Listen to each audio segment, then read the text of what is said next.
Welcome to another Daily Dose of Jeff. So I just got home from the restaurant with my wife, and I need to tell you guys about the weirdest story. So this restaurant, it's buried back in the middle of nowhere, the creepiest town. Back roads and windy roads and dark and no lights.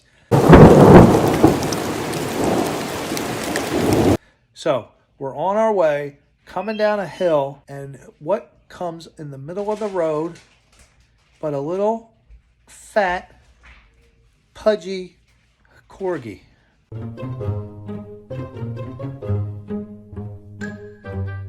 Right in front of us out of nowhere. Middle of the road. Now, we're the only ones there. There's nobody around but houses on the left, woods on the right. And this pudgy corgi just right in front of our cars. Obviously, I wanted to jump out and knock on the door and let them know that their beautiful dog is, maybe 25 feet in front of their house. Their house is right up against the road, but I mean, it could have got killed. So I jump out. She pulls over, and kind of on a downhill slant, the back tires are barely touching the road surface. And so I go up to this door. The little corgi's barking at me now. So we're right in front of this guy's house. He had to see our lights are still on. She barely had the tires on the edge of the road. I was like, oh man, I don't think she's going to be able to reverse out of that.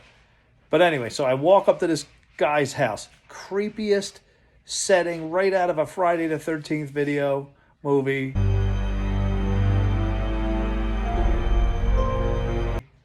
And all these dogs are inside this man's house.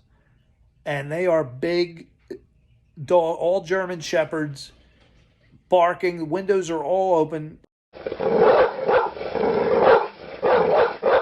It's so dark. The entire house is black, pitch black. Everything around it's pitch black. And windows are open and dogs are barking. But I could see the shadows, that they were German shepherds. So I didn't even know where the front door. It was one of the creepiest houses ever. So as I'm looking around for the front door, here I'm standing in front of a screen door, and I look in front of me, and all I see is this big eye.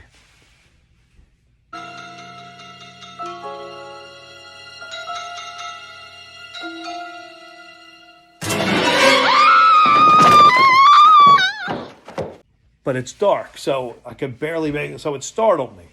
So he was staring at me the whole time. I couldn't see his face. I mean, I could a little bit. I could tell it was a younger guy. So I'm like, oh, he was waiting to hear from me. Like, he was just looking at me. I'm looking at him. I said, your dog was in the middle of the road. And he went, thank you. So I was like, all right, I'm out of here before I get killed. So I go into the car. Now, I was ready to go into the car. As I'm walking up to the car, I said to my wife, can you reverse onto the street? She's like, no. She's like, I'm hitting reverse and I'm getting nothing. I'm thinking, oh man, this is not happening.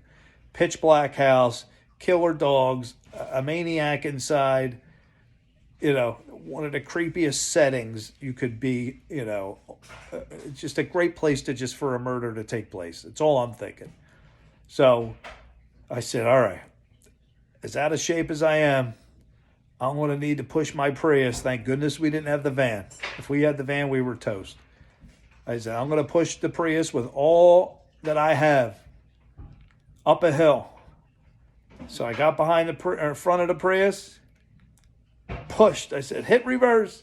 And I'm pushing, and thank goodness the car started to back up. I was so relieved. I thought we were stuck, and it would have been bad. It would have been really bad. I don't even feel comfortable knocking on that guy's door. I would have just got in the car and called AAA or somebody. I'm not knocking on any doors there.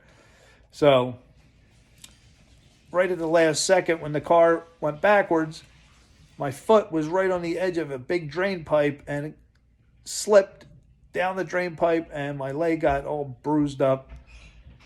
But I didn't care. I just wanted to get out of there. So that's my story. Great place for a murder. Dateline, NBC. You know, there's probably people in the basement. You know, it wouldn't surprise me if they're, you know, that's one of the Jeffrey Dahmer houses. Perfect for Jeffrey Dahmer to live there. Anyway, guys, be careful out there.